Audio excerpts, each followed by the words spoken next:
পাবদা মাছ করবো বন্ধুরা একদম সামান্য মশলা দিয়ে। এই গরমের মধ্যে বেশি কোনো রকম রিচ করবো না। মাছগুলো আমি ভেজে নিয়েছি, আর এখানে জিরে, ধনের গুঁড়ো অল্প, আর হচ্ছে টমেটো ঘষে নিয়েছি, ব্যাস হলুদ দিয়েছি, আর কাশ্মীরি লঙ্কা গুঁড়ো ভিজিয়ে রেখে দিয়েছি। কিচ্ছু না, কাঁচা লঙ্কা ছিঁড়ে বড়ি দিয়ে জাস্ট একটু রসুন দিয়ে। দেখো আমি কীভাবে রান্নাগুলো করি। খুবই সামান্য একটু রান্না, কিন্তু খেতে খুব অসাধারণ লাগে, যেহেতু বড়ি পড়বে। দেখো জাস্ট আমি একটু রসুন ফোড়ন দেবো, যেরকম ঝাল খাই।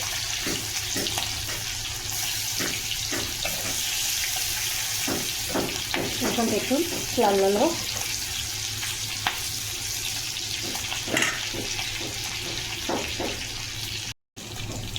এই মশলাটা দিয়ে দেবো।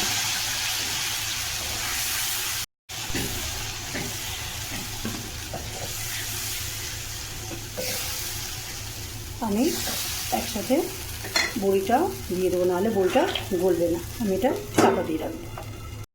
দেখো মশলাটা আমার সুন্দর করে কষা হয়ে গেছে। হ্যাঁ, না কোনো রকম আমি কিন্তু আদা দিই, হ্যাঁ, জিরে আর ধনে দিয়ে করেছি, আর একটুখানি রসুন। এটা হচ্ছে জাস্ট ফ্লেভারের জন্য, রসুনের ফ্লেভারটা খুব ভালো লাগে। আর এটা হচ্ছে সমুদ্রের মাছ, তো একটু রসুন পোড়া দিয়ে মানে ভেজে নিলে ভালো লাগে খেতে। এবার আমি জাস্ট জলটাকে দিয়ে দেবো, বড়িটা সিদ্ধ হওয়া পর্যন্ত ফোটাবো আমি। দেখুন আমার বড়িগুলো কত সুন্দর ফুলে ফুলে গেছে, মানে বড়িগুলো আমার হয়ে গেছে। আমি এবারে মাছগুলো দিয়ে দেবো। মাছগুলো দিয়ে 2 মিনিট ফুটিয়ে নিলেই ব্যাস হয়ে গেল আমার পাবদা মাছের তেল ঝাল। হয়ে যাওয়ার পরে তোমাদেরকে দেখাচ্ছি আমি কত সুন্দর রঙটা এসছে। বেশি ফোটালে পাবদা মাছটা আবার ঘেটে যাওয়ার ভয় আছে, তাই আমি এবারে অফ করে দেবো, দিয়ে চাপা দিয়ে দেবো, তারপরে দেখাচ্ছি। দেখো কত সুন্দর হয়েছে। এইভাবে তোমরা পাবদা মাছ করে খেয়ে দেখবে।